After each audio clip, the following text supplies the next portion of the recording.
All right. Welcome back to the Know Your Numbers REI podcast. This is your host, Chris McCormack, CPA and certified tax planner with Better Books Accounting, the firm that I founded about 3 years ago when I discovered that there were a lot of real estate investors and business owners who were frustrated about their tax situation. They knew the importance of having a qualified CPA and tax planning in their portfolio, in their Rolodex, but they were not taking action on that, right? We read in our books by Robert Kiyosaki about the importance of having a CPA, or on Bigger Pockets and hearing of the importance of having a CPA, but so many people are struggling to find the right CPA. And so it's our goal to be that for you. I've worked at PwC in Boston, one of the biggest companies in the world and one of the biggest offices in the world. And I saw what the big companies were doing, and I made it a commitment to bring it to the everyday American citizen, because it's not that hard. It's not that complex, but it does require planning. It does require working with a professional. And so that's what we're doing at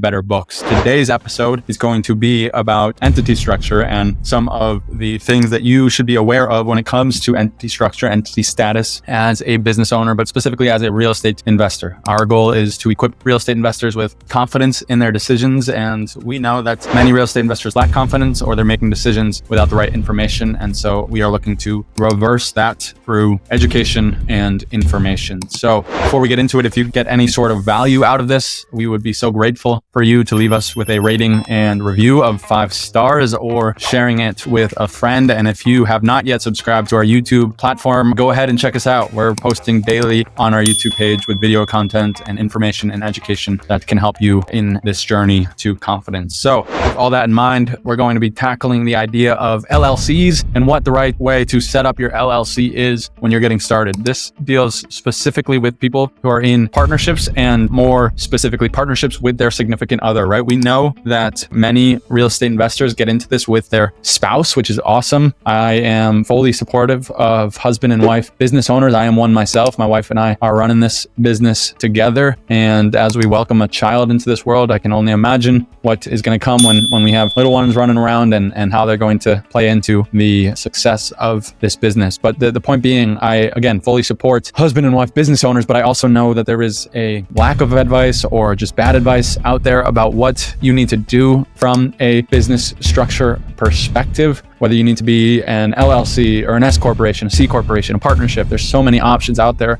And honestly, I see a lot of people making the wrong decision, whether that's going into an S corporation, whether that's going into a partnership when a single member LLC would be just fine, whether that's going into a C corporation, paying taxes at the corporate level. It is a brutal truth that most people make the wrong decision when it comes to entity status. So today we're really going to be talking about partnerships versus single member LLCs for husband and wife partnerships, because we know that there are a lot of you out there who are doing this with your spouse and doing it as a team. And honestly, this can have costly consequences or cost-saving consequences, and we want to put you on the latter part of that. So let's get into it. Real estate in an LLC is critical, right? I am not a lawyer. I don't pretend to be a lawyer. I'm a tax planner and a CPA, but I still know that there is a great benefit to holding real estate in an LLC, right? LLC, limited liability company. What does that do? It limits your liability, right? So when you have a real estate property and you hold it in an LLC and somebody slips and falls at your property, we're here in Minnesota, there is ice on the ground when winter hits, and it only takes one misstep for somebody to slip and fall at your property and for a lawsuit to open up. What's the difference between a lawsuit against an LLC and a lawsuit against an owner? As far as I know, it is the liability risk that you have. When it's in a limited liability company, what do you think about that liability? Do you think it's limited? Yes, of course it's limited. That's the name of the entity. And when it's not in an LLC, you open yourself up to some unnecessary risk that allows your personal assets to be potentially taken or seized or held as collateral. And again, I'm not a lawyer. This is not legal advice, but I do know that there is a benefit to a liability holding properties in an LLC and allowing that to limit your liability from a business perspective. On top of that, when you get an LLC, you automatically get an EIN number, right? You file your paperwork, you get the EIN number with the IRS, and that's their way of tracking everything that you do. It is essentially a social security number for your business. But what can you do with an EIN number? You can open bank accounts. And so when you get an LLC, you not only protect yourself against unnecessary risk, but you also get an EIN number. And an EIN number gives you the ability to set up a business bank account. This is accounting 101. We need to separate business and personal. And the only way to do that is through setting up a business bank account. Now, there's ways to do it when you don't have an LLC. You can open up another personal bank account. But again, it goes back to that liability perspective and having things in the business name. So we want an EIN. We want to separate business and personal. We want to have running records and bookkeeping for your business because one, you're able to see the profitability. Two, you're protecting yourself against unnecessary audit risk too, as well. You can see that there's a lot of risk involved in all of this, and we want to do whatever we can to limit it, right? Where there's no way to completely get rid of risk. We live in a broken world where things go wrong and you're going to lose money or you're going to open yourself up to some headaches. That is inherent risk, but there are things we can do that can lower the risk. And one of those things is to get an LLC. And another thing is to separate business and personal, because the IRS comes and looks at your books and they say, wait, this is your personal bank account. I see personal transactions going through this, but I also see income coming in that isn't on your tax return. We're going to tax you on the income and none of these deductions are allowed because you're mixing business and personal. That happens. We want to set ourselves up for success, and it starts by having separate business and personal bank accounts, and that starts by having an LLC with an EIN. And the last piece of an LLC that I think is an overlooked piece is the fact that having an LLC gives you more clout. It is a way for you to develop yourself as an investor. Rather than saying, yeah, I own my investments personally, you can say, no, my investments are in my Property Prosperity LLC, and we are searching for new investments every single day, and we're also looking to get new investors every single day. Now, there's regulations that you need to be aware of when you go out and invest your money, but having an LLC, having a website, having a true business gives you more clout when it comes to operating a business, right? People want to see that you're actually serious about what you do. People want to see that you have something to your name, and they do that by asking you, what's your business? Do you have an email that's your personal Gmail account, or do you have an email tied to your business, right? That's a huge part. Like if I remember when I was first getting started, I did not have a business website. I did not have an email tied to my business. But as soon as I got that business website, as soon as I got an email tied to my business, it felt more real. It felt more professional. And it is. That's not just my feeling. That's somebody else's feeling as well. Usually if I see somebody's email at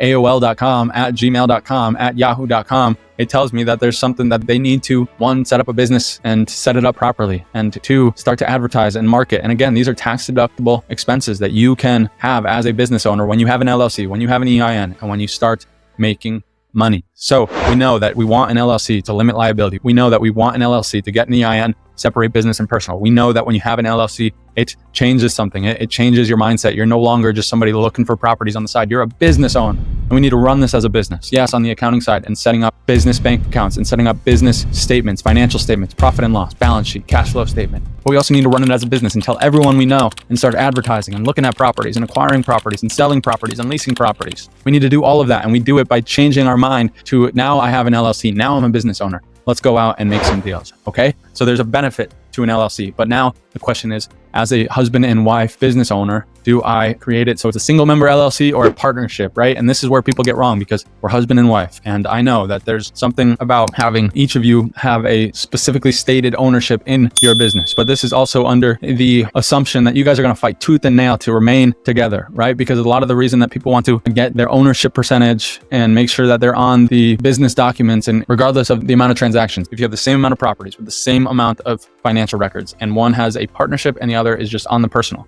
there's a partnership. I have to file partnership and personal. That's more work for the accountant, and it's going to be more money. When it's just personal, it's just personal. And so it's going to be less money. So that's number one, is there's less returns when you have a single member LLC. I touched upon number two as well, which is the deadlines, right? So many people wait until the very last minute to get their information compiled and make sure that it's sent over to the accountant. Well, you have to hurry that along when you have a partnership. You have a March 15th deadline compared to an April 15th deadline. So you do have a longer time period to deal with when you're not a partnership and when you're just a single member LLC, which is something to consider, right? And I don't advocate for procrastination by any means, but just know that there's less stress involved with filing on April 15th compared to March 15th, because April 15th is later. And it's also, there's less likelihood of a mistake being made, and mistakes happen all the time. Missed opportunities happen all the time. If your accountant is overworked and they are just trying to get everything done no matter what, and just trying to hustle through it and get it done before March 15th, well, what are the chances of a mistake? they're great. There's a large chance of a mistake being made, a much larger chance, especially when it comes to all of the reporting that's required when it's a partnership.